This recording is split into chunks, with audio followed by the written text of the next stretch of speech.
like to invite Mr. Yusuf Khan. Mr. Yusuf Khan is associated with National Bank of Pakistan as Assistant Vice President and currently working as Internal Control Coordinator in Internal Control and Service Excellence Implementation Department at Regional Office Bahawalpur. He has done his MBA, MPhil, JAIBB and AIBP of the Institute of Bankers Pakistan. He has been nominated as official trainer for AML and KYC and has conducted sessions on AML and KYC in National Bank of Pakistan successfully. His area of expertise includes AML/KYC. Please, sir, would you please honor us? Assalamu alaikum. Thank you so much for having me here. I am Mohammad Yusuf Khan, as ma'am has introduced me. I am working with National Bank of Pakistan. Well, I am very much thankful to all of you that you have given me this chance to speak a few words and share my point of view, especially from my bank, from National Bank of Pakistan, the perspective of National Bank of Pakistan, what we are doing, what measures we are taking to mitigate this risk particularly. I think before moving towards this literature, this is showing on your slides. 9/11 के बाद आप लोगों ने देखा कि जिस तरह से ग्लोबल चेंज आया बहुत ज्यादा, इंटरनेशनली भी आपने देखा कि टेररिज्म एक फिनोमेना बन के सामने आया. इसी तरह से 9/11 के बाद से जो बैंकिंग हुई वो भी काफी चैलेंजिंग और काफी डिमांडिंग हो गई. हर गुजरते दिन के साथ बैंकिंग कॉम्प्लेक्स होती चली गई. अब टेररिज्म और बैंकिंग का क्या ताल्लुक है, ये सवाल बड़ा इंपॉर्टेंट आता है और मेरे जैसे लेमैन के जहन में भी आता है कि टेररिज्म और बैंकिंग का क्या ताल्लुक है. चोली दामन के साथ है इसका. इस तरह से है कि जितने भी फाइनेंशियल इंस्टीट्यूशंस हैं ग्लोबली भी और पाकिस्तान में भी, जितने भी फाइनेंशियल इंस्टीट्यूशन हैं, जितने भी बैंक्स काम कर रहे हैं, इन सभी के थ्रू जो ट्रांजैक्शंस होती हैं हमने उसको मॉनिटर करना होता है कि कहीं वो ट्रांजैक्शंस ऐसा तो नहीं है कि वो मनी लॉन्ड्रिंग में इस्तेमाल हो जाए, मनी लॉन्ड्रिंग का पैसा है और वो टेररिस्ट फाइनेंसिंग में ना इस्तेमाल हो जाए या कोई वेपन्स में ना इस्तेमाल हो जाए. तो कैसी इलीगल मनी जिसको बैंक को चौक बना के उसके दरमियान से वो गुजार के ले जाए और उसको लीगल शो करके तो वो फिर अपनी ट्रांजैक्शंस को उस पैसे को इस्तेमाल कर लें वो टेररिस्ट फाइनेंसिंग में. तो इसीलिए बैंकिंग के लिए, बैंकिंग सेक्टर के लिए बहुत ज्यादा चैलेंजिंग है. जिस तरह से आप लोगों को अभी सब कुछ बताया डॉक्टर काशिफ साहब ने भी और वसीफ साहब ने भी कि मनी लॉन्ड्रिंग क्या है, मनी लॉन्ड्रिंग के सारे स्टेप्स आपको बताए कि किस तरह से मनी लॉन्ड्रिंग प्रोसेस होती है और बैंकिंग चैनल किस तरह से यूज होते हैं. फिर उसके बाद स्टेट बैंक ऑफ पाकिस्तान के जो 15 रेगुलेशंस हैं बड़ी इंपॉर्टेंट, वो आपके साथ डिस्कस की वसीफ साहब ने कि स्टेट बैंक क्या क्या कहता है, हमें किस किस तरह से हमें मॉनिटर करता है कि हमारे बैंक में क्या क्या स्टेप्स लेने हैं. अभी let me finish these 2 slides which have been given by Wasif साहब. उसके बाद हमने इसको आइडेंटिफाई करना है, मनी लॉन्ड्रिंग के स्टेप्स को समझना है और फिर जब हमारे पास कोई कस्टमर आता है बैंक में अकाउंट ओपन करवाने या हमारी बैंकिंग सर्विसेज को इस्तेमाल करने या किसी भी कोई सर्विस को इस्तेमाल करने, तो हमने इसको रूल आउट करना है कि अगर उसका ओरिजिन इलीगल मनी है तो फिर हमने उसको सर्विसेज नहीं देनी. हमने इसको आइडेंटिफाई करना है.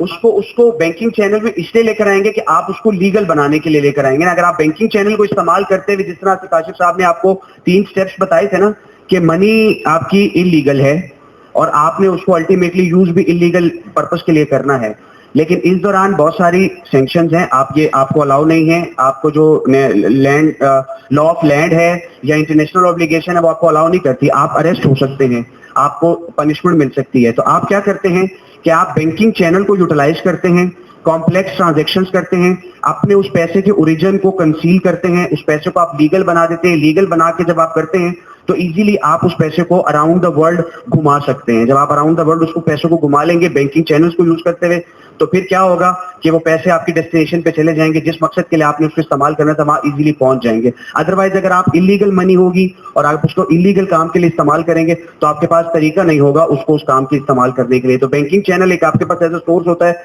जिसको आप यूटिलाइज करते हुए अपने पैसे के ओरिजिन को अपेरेंटली लीगल बना देते हैं और लीगल बना के फिर आप उसको अपने इलिसिट कामों के लिए इस्तेमाल कर लेते हैं. तो लोग नॉर्मली ऐसा करते हैं, टेररिस्ट ऑर्गेनाइजेशन ऐसा करती हैं कि वो अपने पैसे के ओरिजिन को छुपाती हैं. अपेरेंटली वो दिखाती हैं कि हमारा पैसा लीगल सोर्स से आया है और हम इस पैसे को लीगली इस्तेमाल कर रहे हैं, लेकिन बिहाइंड द सीन क्या हो रहा होता है कि वो टेररिस्ट फाइनेंसिंग में इस्तेमाल हो रहा होता है.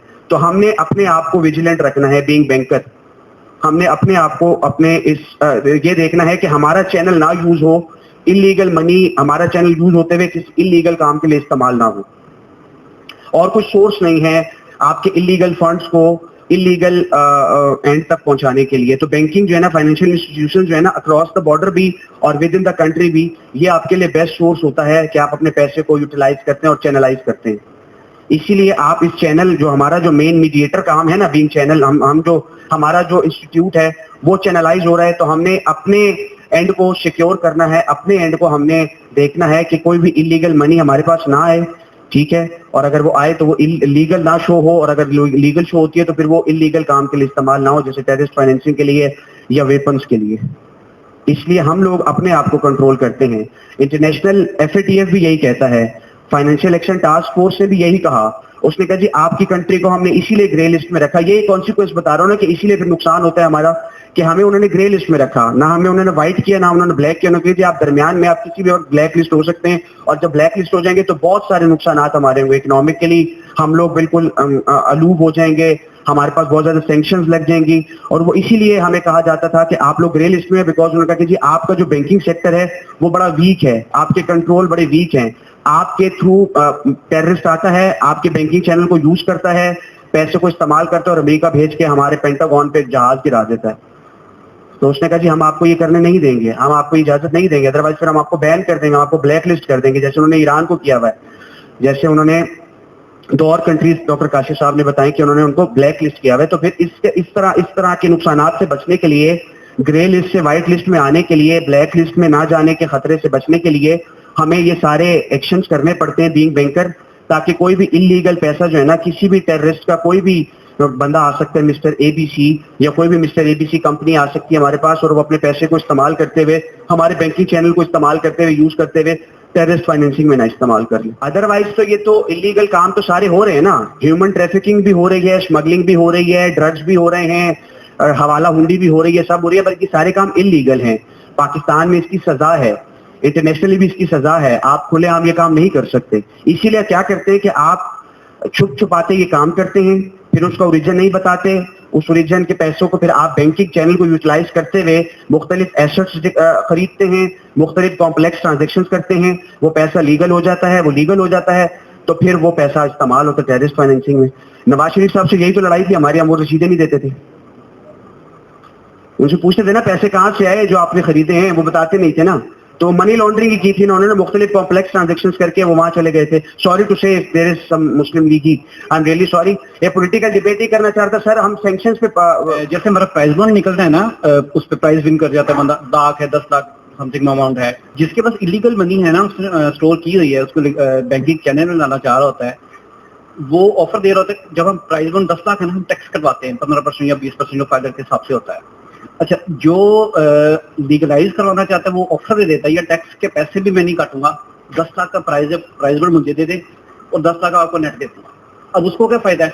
उसको यही फायदा है कि उसके पास प्राइज बॉन्ड के प्रीवियसली ये प्रैक्टिस थी, कोई रजिस्टर्ड तो होता नहीं था कि किसने लिया है, वो तो कैश की तरह जिसके पास है उसका ऑनर है, उसने बैंक में जाना है, स्टेट बैंक में प्राइस कैश करवाना है, अपने source of income he show करवा देना है, टैक्स पे करना है, और उसी 10 लाख उसने लीगलाइज कर लेना है। ये कॉमन एग्जांपल है जो ब्लैक मनी को व्हाइट मनी हम कर रहे होते हैं। लेकिन अभी जो बड़े प्राइस बॉन्ड्स है ना, 40,000 वाले, जिसे ह्यूज अमाउंट है, उसको चेक लगा दिया उन्होंने कि आप अकाउंट के थ्रू ही करोगे, जिसके नाम पे जिसने लेना है प्राइस बॉन्ड वो रजिस्टर्ड होगा उसके नाम पे। प्रीवियस प्रैक्टिस में ये चलता रहा है, ये कॉमन एग्जांपल है सर।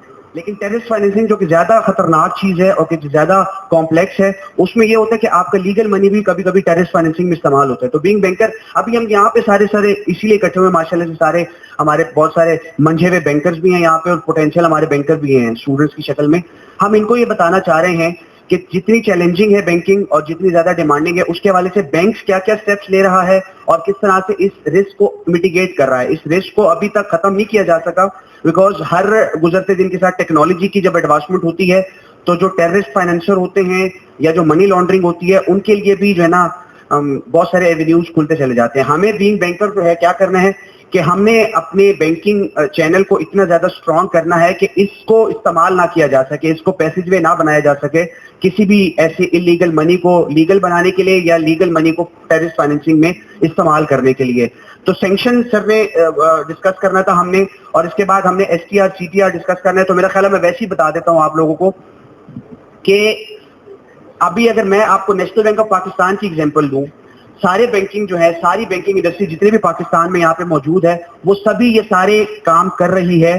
क्या क्यों कर रही है ये काम? वो सारे काम इसलिए कर रही है कि हम जो है मैक्सिमम जो है मनी लॉन्ड्रिंग को अवॉइड कर सकें, और मैक्सिमम हम ये देख सकें कि हमारे चैनल को, हमारे बैंकिंग इंस्टीट्यूट को इस्तेमाल करते हुए कोई भी फंड, कोई भी पैसा जो है किसी भी टेररिस्ट फाइनेंसिंग में ना इस्तेमाल हो जाए। अब सबसे पहला काम हम लोग क्या करते हैं नेशनल बैंक ऑफ पाकिस्तान में, KYC की टर्म हम बहुत ज्यादा यूज करते हैं। स्टेट बैंक ऑफ पाकिस्तान की ये टर्म है नो योर कस्टमर।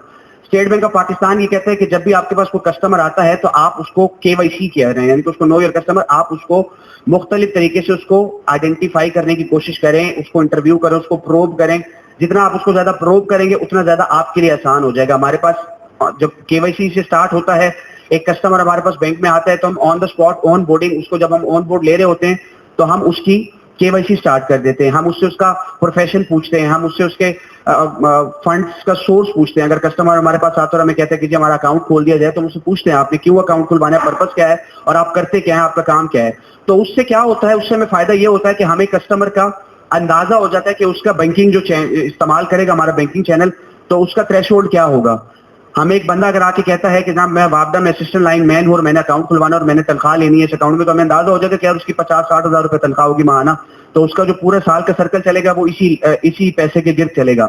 लेकिन अगर बाद में क्या होता है कि उसके अकाउंट में अगर लाखों या करोड़ों रुपए की ट्रांजेक्शन होती है, तो वहां हमारे लिए एक रेड फ्लैग जो है ना वो लहराना शुरू हो जाएगा कि यार यहाँ पे अब गड़बड़ है। अब यहाँ पे फिर हमने जो है कस्टमर को दोबारा से प्रोब करना है। हम यहाँ पे जब प्रोब करेंगे, हम यहाँ पे जब चेक लगाएंगे, तो यहाँ पे हम लोग सक्सेसफुल हो जाएंगे। कहीं खुदा ना खास्ता कोई मनी लॉन्ड्रिंग तो नहीं हो रही थी जहाँ पे हमने चेक लगा दिया। वो चेक जब लगाएंगे तो उसका हमें फायदा हो जाएगा। इसी तरह से एक और काम हम करते हैं, हम ये स्क्रीनिंग की बात हो रही थी, सैंक्शन लिस्ट हमारे पास, सैंक्शन की बात हो रही थी। सैंक्शन बेसिकली क्या होता है कि इंटरनेशनल लॉ की अगर हम ओबे नहीं करते, हमारा स्पेशली फाइनेंशियल सेक्टर अगर इंटरनेशनल लॉज को नहीं ओबे करता, तो हम पे फिर इंटरनेशनल ऑर्गेनाइजेशंस की तरफ से या इंटरनेशनल कंट्रीज की तरफ से बैन लग जाता है बहुत सारी चीजों के लिए, स्पेशली फाइनेंशियल ट्रांजैक्शंस के लिए हम पे बैन लग जाता है। तो हम क्या करते हैं कि सैंक्शन के लिए भी हमें हमारे बैंकिंग चैनल को बताया गया है कि कौन सी कंट्रीज हैं जो कि बिल्कुल सैंक्शन हैं। जैसे इस काशिफ अगली स्लाइड कीजिए गणेश। कुछ कंट्रीज ऐसे हैं जो कि बिल्कुल सैंक्शन है, इनके साथ हमारे कोई ताल्लुकात नहीं है। इधर से कोई भी फाइनेंशियल ट्रांजैक्शन होगी तो वो हमारे बैंकिंग चैनल हमें अलाउ नहीं करता। पाकिस्तान में स्टेट बैंक ऑफ पाकिस्तान कहता है कि ये ऐसे कंट्रीज हैं कि अगर इस कंट्रीज से आप कोई भी फाइनेंशियल ट्रांजैक्शन करेंगे तो यू आर नॉट अलाउड। ये कंट्रीज ऐसी हैं कि ये हाई रिस्क कंट्रीज हैं, इन कंट्रीज में टेररिस्ट एक्टिविटीज ज्यादा है, ये FATF की तरफ से ब्लैक लिस्टेड हैं या इन पे इंटरनेशनल ऑर्गेनाइजेशन की तरफ से बहुत ज्यादा बैन है। तो स्टेट बैंक ऑफ पाकिस्तान ने भी हमारे बैंकिंग सेक्टर्स को मना किया हुआ है कि हमने इनके साथ कोई ट्रांजैक्शन नहीं करनी।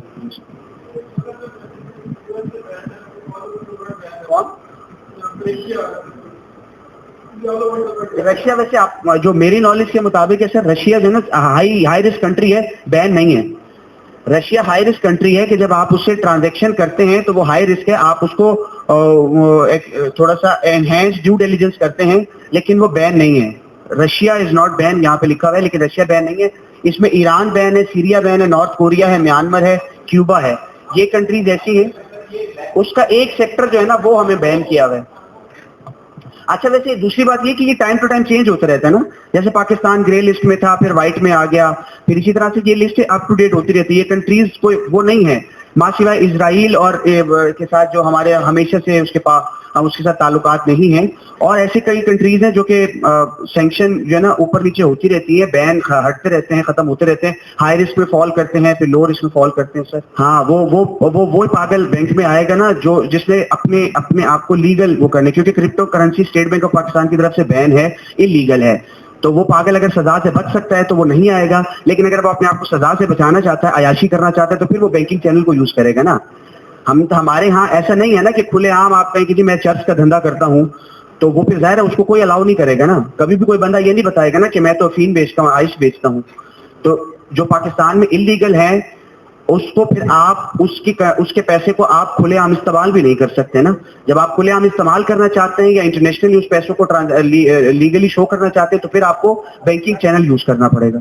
नहीं, हर कंट्री के सर अपने रूल्स एंड रेगुलेशन है, हर कंट्री की अपनी सैंक्शन है, हर कंट्री के अपने इंटरनेशनल लॉज हैं और वो अपने हिसाब से इसको दे रहे हैं। हर कंट्री में जो भी इलीगल एक्टिविटी है वो बैन है, वो उसको आप बैंकिंग चैनल के थ्रू नहीं इस्तेमाल कर सकते, लेकिन कुछ लोग करते हैं। उस करने के लिए हमने अपने आप को यहाँ पे थोड़ा सा वो करना है। अच्छा, एनी हाउस के मैं आपको ये बताना चाह रहा था कि बैंक्स में क्या क्या काम हम करते हैं। हमारे पास में कोई भी ट्रांजैक्शन अगर हम करते हैं बैंक में तो हमारे पास लिस्ट भी है, यूनाइटेड नेशन की लिस्ट भी है हमारे पास और भी दूसरी इंटरनेशनल ऑर्गेनाइजेशंस की और इंटरनेशनल यूनियंस की लिस्ट है हमारे पास।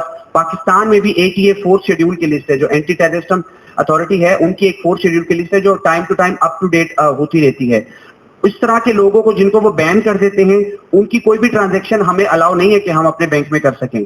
इसी तरह से हम लोग जो है हमने अपने बैंक में जो अकाउंट सिस्टम है उसको भी हमने 3 कैटेगरी में डिवाइड किया हुआ है, लो कैटेगरी में, मीडियम कैटेगरी में, हाई रिस्क अकाउंट है तो उनकी ईडीडी हर साल बाद हम पे ड्यू है कि हमने उनकी ईडीडी और केवाईसी करनी होती है। इसी तरह से मैं आपको बताऊं कि एएमएल अलर्ट्स हमारे पास एक एचसीसीएम एक सॉफ्टवेयर का सर ने बताया था, financial crime and compliance management के नाम से, हमारे नेशनल बैंक ऑफ पाकिस्तान में उन्होंने वो 5, 6, 7 सिनेरियोज उसके अंदर डाल के तो एक मिनिमम थ्रेशोल्ड डिस्कस किया हुआ है। अगर उस थ्रेशोल्ड के बाद बियॉन्ड अगर कोई ट्रांजैक्शन होती है तो उस ट्रांजैक्शन का एक अलर्ट जनरेट होता है और वो फिर हम ब्रांच को भेजते हैं और ब्रांच हमें फिर उस ट्रांजैक्शन के बारे में जस्टिफाई करती है कि ये जो ट्रांजैक्शन हुई है किसी के अकाउंट में ये जस्टिफाइड है, this is not directing towards money laundering.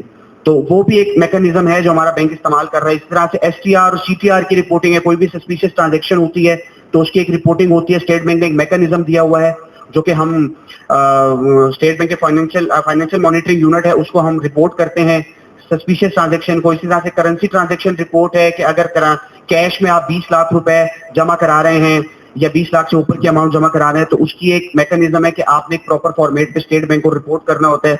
इसी तरह से हाई रिस्क कंट्रीज का मैंने आपको बता दिया। इसी तरह से टॉप 100 डिपॉजिटर जो हमारे बैंक्स में होते हैं हम उनकी भी असेसमेंट कर रहे होते हैं साल बाद। तो ये बहुत सारे मेजर्स ऐसे हैं जो कि हम स्टेट बैंक ऑफ पाकिस्तान की अम्ब्रेला के अंडर ले रहे होते हैं, सारे बैंकिंग सेक्टर हमारा ले रहा है पाकिस्तान में, सिर्फ इसलिए कि हम मनी लॉन्ड्रिंग को अवॉइड कर सकें और सिर्फ इसलिए कि हम ये ना कर सके कि हमारा बैंकिंग चैनल यूज होते हुए कोई भी फंड या कोई भी ऐसी ट्रांजैक्शन है जो कि which leads towards terrorist financing.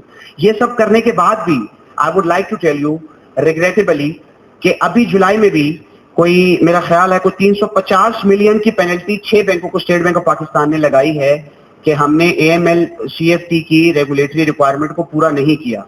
तो इट मींस कि अभी भी एवेन्यूज बहुत सारे हैं लोगों के पास कि वो हमारे बैंकिंग चैनल को यूज करते हुए टेररिस्ट फाइनेंसिंग की तरफ भी चले जाते हैं, मनी लॉन्ड्रिंग भी हो जाती है और हमें टाइम टू टाइम पिनलाइज भी किया जाता है।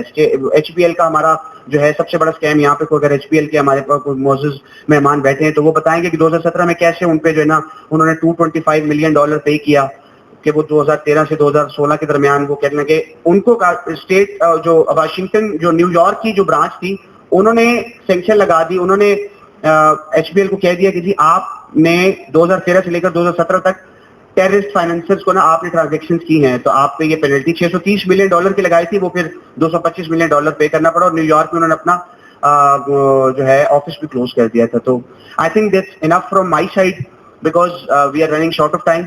अभी बांग्लादेश से हमें जो ना सर ने ज्वाइन करना है, तो I am very much thankful to you for listening to me. Thank you so much sir.